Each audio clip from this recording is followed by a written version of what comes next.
Howdy! My second video from down in the Troubles in Paradise anti-creationism land is not about creationism at all, but about our current President Donald J. Trump and why, as a methodology analyst, he scares the bejabbers out of me. There's a guy, Kent Hovind, who I do study in creationism, who is so much of a wingnut that even regular anti-evolutionists, or regular creationists can't stand him and regard him with arm's length. And so that you could say that anybody who takes Kent Hovind seriously can't be taken seriously. That would include Phyllis Schlafly, the late conservative pundit who was pushing some of Hovind's speeches back in the early 2000s. But yet there are millions of Hovindistas around. I bump into them all the time, and they are a force to be reckoned with because they pop up over and over again in the anti-evolution lore, from people in state houses through the Dover case and other spots, and I go into all of that in my Troubles in Paradise stuff at www.tortukan.wordpress.com. It's fair to say that Donald Trump is the Kent Hovind of modern American politics. He's somebody that you really can't take seriously, except he's blundered his way into becoming president of the United States. A lot of his supporters are just as active and absolutely certain of themselves as any Hovindista. If you look at Alex Jones or Dinesh D'Souza or Ann Coulter, who I follow on Twitter along with all these other people, they're just giddy with enthusiasm over the guy, and they're going to be blaming somebody else for everything that's going to be going wrong in his administration, which I suspect there's going to be a lot. I'm trying to look into the future as a historian to see what's going on with this guy. And it's going to relate to foreign policy. We're going to be seeing a lot of gaffes as this guy blunders into areas that he doesn't understand. And ironically, it's going to diminish American power because a lot of nations around the world are going to have to figure out how to work around this Nimrod. And I can imagine some of our allies' intelligence services actually not exchanging information with us because they know it's going to be blabbermouthed to the president, and who knows if it's going to end up in the next tweet. On the domestic policy front, we're going to be seeing perfectly conventional current GOP economic dogmas being put in place, and they worked so well in the Bush years. So the question is, what kind of screw-ups can we expect, and how quickly can we do it? Trump is the third president to have squeaked into the presidency based on the Electoral College. And the last two times this happened, this did not turn out well.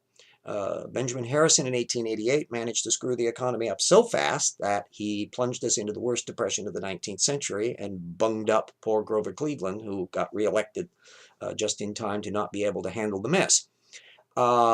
And of course, George Bush in 2000, we kind of know how that worked out. But he was handed a fairly strong economy under Clinton, and it took him 7 years to screw it up, based upon a financial crisis that was precipitated by being asleep at the switch in the regulation area. And since the Trump administration is planning on deregulating like mad, we can expect all sorts of little rabbits to start popping up, and we'll have to play whack-a-mole. It's an interesting measure to see what does or doesn't happen with the stock market. During the whole Bush years, the stock market basically was flatline. It came in at about 12, 13, 14,000 from the Clinton years, and it pretty much stayed that way through his entire term until it went bloop in the 2008 collapse.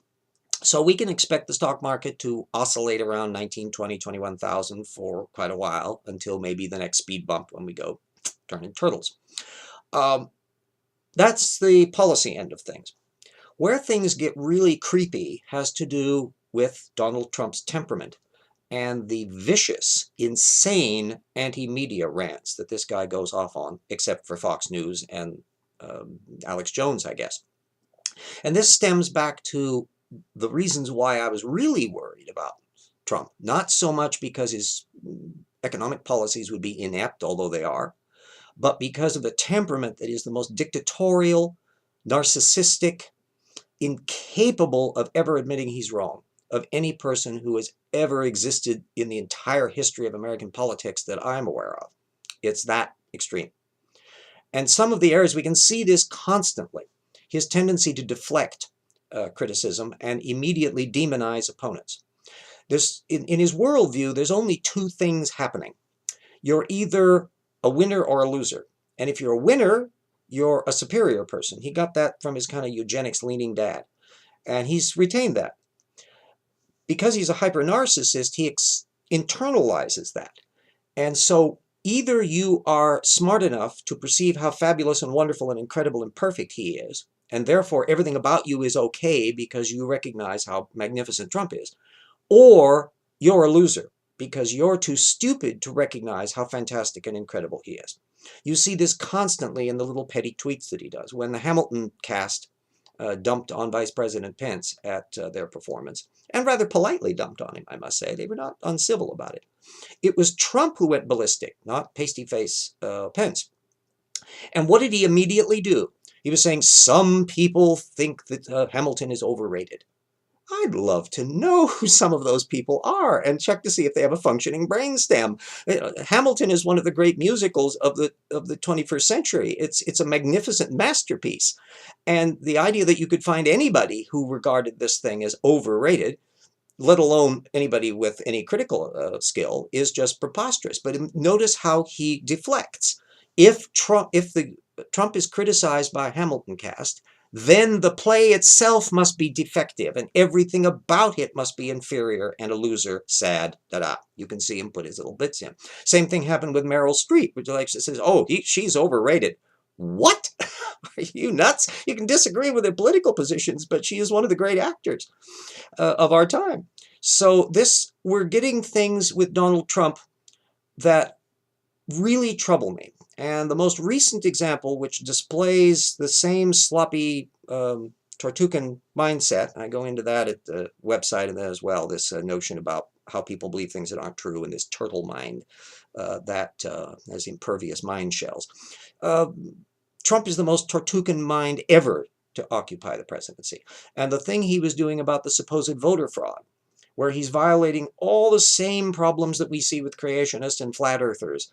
Over-reliance on secondary sources he doesn't check, inability to read primary sources closely, the very material he was relying on, Pew Research thing, the author himself explicitly said no, there was no evidence of actual voter fraud involved in this, and he couldn't see it. I doubt he's ever actually investigated these things.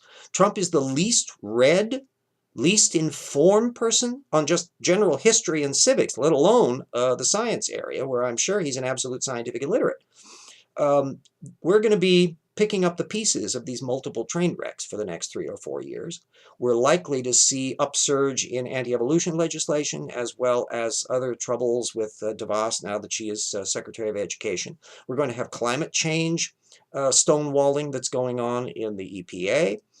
Where the same sort of people who are Tartucans and some of them are creationists will be just gearing up to have the ear of the president. And then, of course, we have Bannon, whose picture on Time magazine reminded me of Aleister Crowley, the Satanist. I mean, he's a dead ringer for that guy. People of conscience and intellect, including some of the Republican Party, who may be getting squeegee worried about all of this stuff, but aren't willing to complain to the emperor about it. We're going to see over the next few years how many of them have spines and how many of them have the backbone of a chocolate eclair, as Teddy Roosevelt once said of McKinley. So there's my brief exposition of some of the things that are worrying me about the Trump years ahead, and how a methods approach has illuminated why I am so worried about this guy. Thank you for listening.